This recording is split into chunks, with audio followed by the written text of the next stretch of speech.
Hello, I am Jonathan Hasenburg. I'm currently doing my PhD at the Mobile Cloud Computing Research Group at TU Berlin.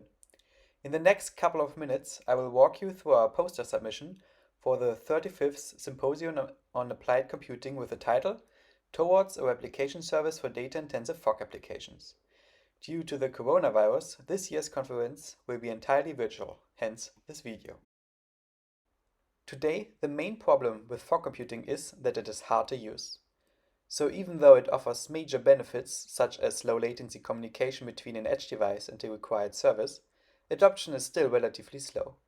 Among others, three major obstacles are: first, the lack of storage systems that are specifically designed to run in fog environments; second, the lack of services or frameworks that handle data distribution for you in the potentially very heterogeneous environment. Instead, you have to implement data distribution mostly yourself inside the application.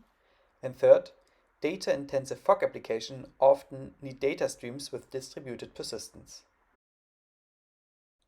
Our approach to simplify the development of data-intensive fog applications is fourfold.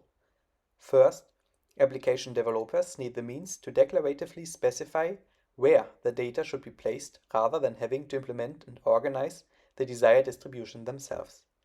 Second, based on the declaratively defined placement, a replication service handles the actual data distribution across fog nodes. Third, developers must be able to specify the placement of data and other common matters, such as security information, for groups of data items, rather than having to do this for every data item individually. For this, we propose a concept of key groups that group logically coherent data. Part of each key group is metadata that holds a number of application-defined policies which specify how data should be replicated and which clients should have access to the data. Fourth, multiple machines at the same location, for example machines that are part of a computing cluster, need to be addressable by developers as a single entity. For this, we propose to expose multiple machines as a single fog node. To better illustrate these concepts, let me introduce you to two example scenarios.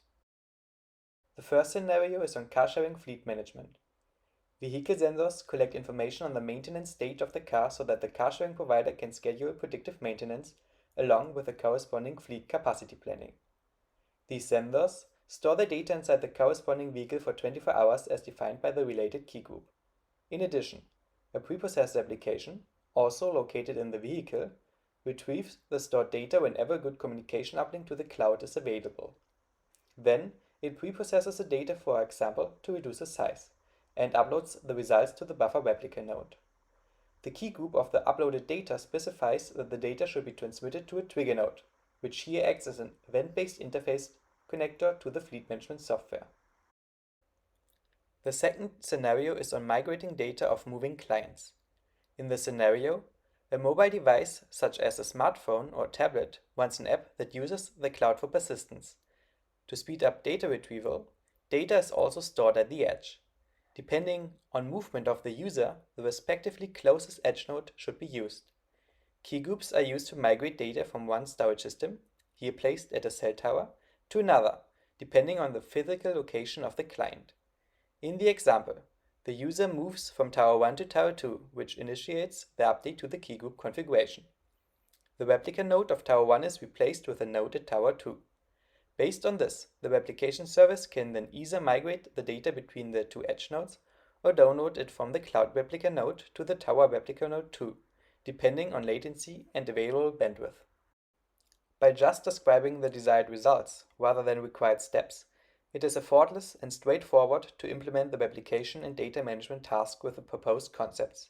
In fact, most key group related tasks can be accomplished with a single line of code in our first prototype. To find out more about our approach, visit our GitHub repository.